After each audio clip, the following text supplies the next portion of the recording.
Good morning, guys. Hope you're doing well. This is the COT data video for the week beginning the 13th of May. It's just worth talking about the calendar because we've got an enormously volatile week ahead of us for the dollar. That's going to move everything. Okay, so I think the market's just pretty much in stalemate right now and it's just waiting for direction. Now, the thing that is a slight concern is that we've got a Powell speech after the PPI on Tuesday. So I think he's been scheduled in just to quell any fears about the PPI. I think they must know that this is going to come in hot, and if that's the case, and that's the reason for Powell to come in, just to quell any fears. We've also got the CPI as well the following day. Now we're going to have a much clearer picture after Wednesday. So what I'm just said in Discord right now is that look for perhaps scalps Monday, Tuesday, Wednesday, and then we can have like a better, clear idea about swing positions after the CPI. There's a good chance that we're going to have a strong USD following this data. I mean, fundamentally, we should if we come in hot. Okay, so just be careful, I think. And obviously, we've got the it's not just the CPI and PPI, but we've got all this other data here as well. And we've got unemployment claims on Thursday. Nothing on Friday, so that's good. And so after Thursday, we should have like a fairly clear picture, and Friday should be fairly easy. Okay, so quite a turbulent start to the week, then it'll calm down a little bit Thursday, Friday, and then we can look at some nice trade setups.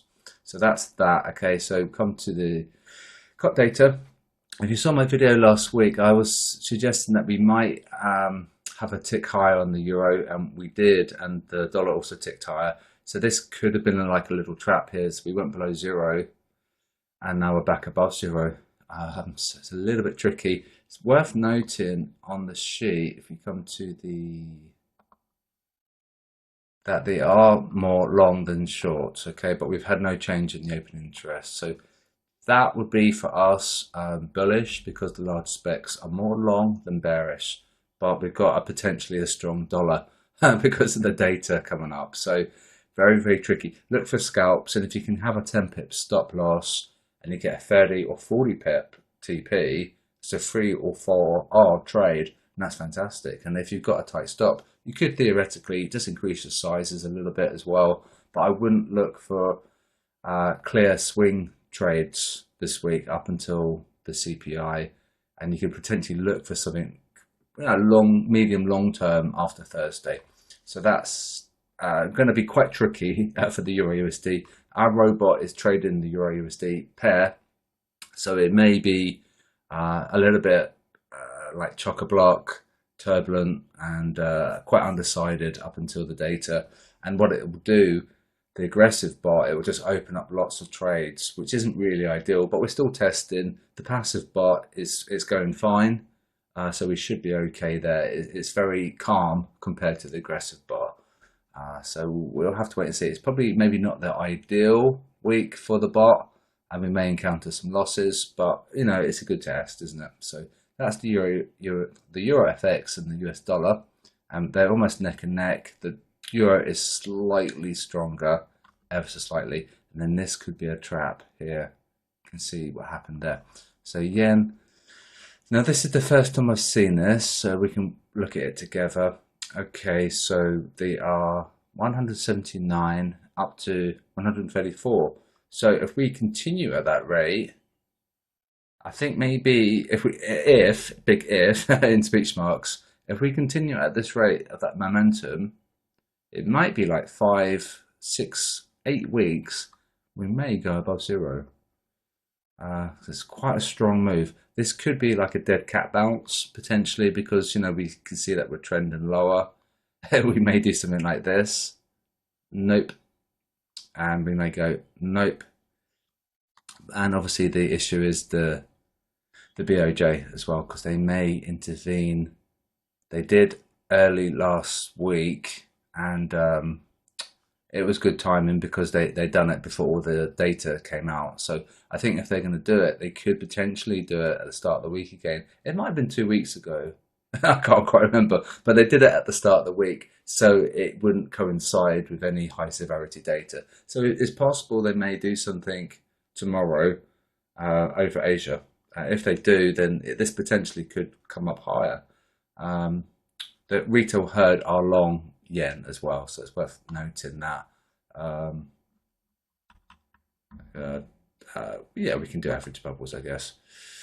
You see, they're long yen, they're short Aussie, they're short Kiwi and Euro, and long CAD as well. And Swiss, pound, and dollar are pretty much in the middle. So you could theoretically look for yen weakness. However, we've seen the banks and institutions, they have been buying slightly, or at least eased off the selling.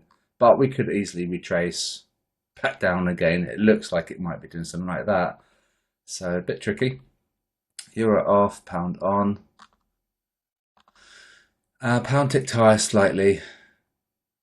It's only a slight increase, it's like 6,000 contracts, but we are negative, okay, so it's worth noting. And don't forget we've got the COT data on the sheet as well. Use the hamburger menu.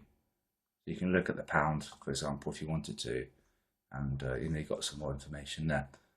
So that's quite cool. And don't forget, this Excel file is for everyone. It's going to be put into Discord, so everyone, as long as you've got Excel, you can use it, but you have to be a patron subscriber, okay?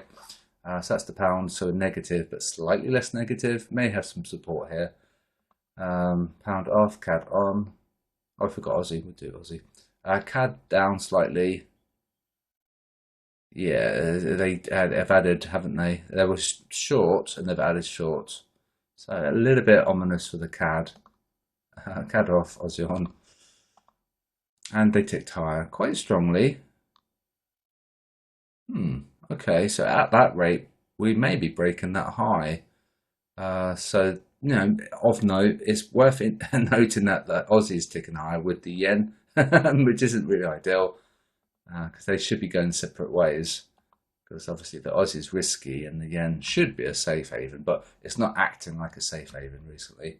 That's that. The gold still sideways, but slightly, ever so slightly more negative. It's 5,000, 5,000 contracts difference. Just really toppy there and kind of undecided. So that's interesting. And I probably just want to talk about silver actually. Sorry to keep going back and forth, but I just want to show you this. Silver. And see the price change. Really, really pumped. Now the thing is with silver, look at the long positions versus the short positions. And this also demonstrates that the open interest change doesn't tell us bullish or bearishness. It just tells us a reduction of open interest. So that's all it is. So don't look at this and think bearish or bullish. It just tells us less volume or more volume. Okay, so that's a good one. You could theoretically look for longs because the banks, the large specs are, they're quite aggressively long. So that's silver. Okay, so gold's kind of going sideways, but you can look at the gold COT data in the sheet if you wanted to. Gold off, losing dollar, and slightly sideways, negative, but just slightly sideways. Yeah, just not much to comment on there. Still range bound, aren't we? And probably the same with the Swiss franc, I guess. We were range bound, we broke it, and now we're just gone sideways, minus 42 to minus 41. So that's going to be a wrap up for the COT data. Hopefully it was useful. Don't forget we've got the COT data in the sheet, so you can have a look and play around, and we've got all these instruments here. It could be quite useful. Really good for trade setups, as this demonstrated. And that's it. So I'm going to do the evening bulletin now. So it's going to free up my evening because nothing's going to change from Friday. Because if I do it tonight or now, it won't matter. If I do it now, then it just frees up my evening. So I'm going to do the bulletin video now. Any likes and subscribes would be great. And I'll speak to you soon. Risk disclaimer, for anything that you do in the financial world is that you will need to use very strict risk management. So if you don't have the risk management in play, you're pretty much gambling, okay? And we really want to be looking at trading, and we want to be looking at risk to rewards. And in order to get a good reward, you need to define your risk. And if you don't know where your stops are, if you haven't defined your risk, then you could end up losing all your capital. Okay, so you need to know where your exit is, and then by knowing that, then you can forecast your profit. But if you're entering willy-nilly based on some information that you found on the internet and you've entered without knowing where your stop is, you're going to encounter huge losses. So just to say is that it carries a huge level of risk, and it may not be suitable for all investors, and past performance is not indicative of future results. Okay, so it's a quick disclaimer there.